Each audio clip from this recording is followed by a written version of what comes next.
What's going on, P90Xers and YouTubers? This is Ben.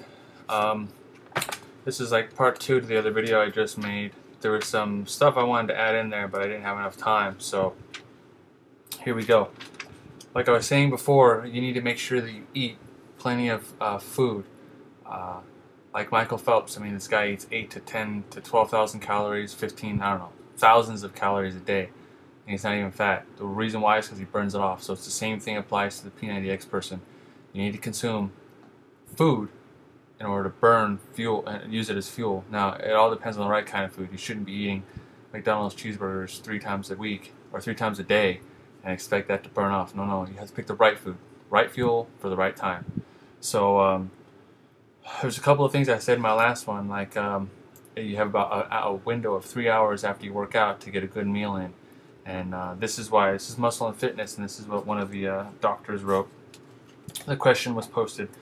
When you skip your post-workout meal, what exactly occurs to the body? I know it's not good to do when you're trying to gain weight, but if you're trying to lose weight, can skipping a post-workout meal actually help? Answer. When you forego the post-training meal, the body tailspins into a true catabolic state where muscle breaks down and a hormonal shift occurs that accelerates muscle loss.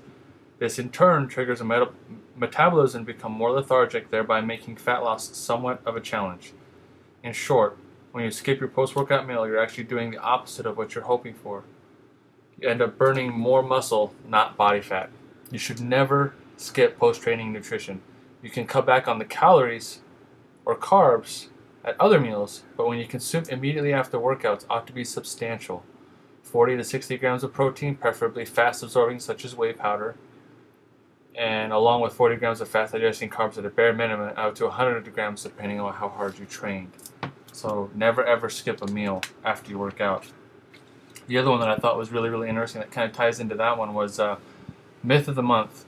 You must burn 3,500 calories to lose 1 pound of fat.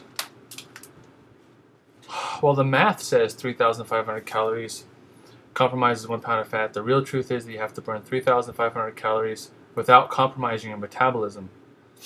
You probably know someone who's eating like a rabbit and hits the treadmill daily yet never drops a pound of body fat.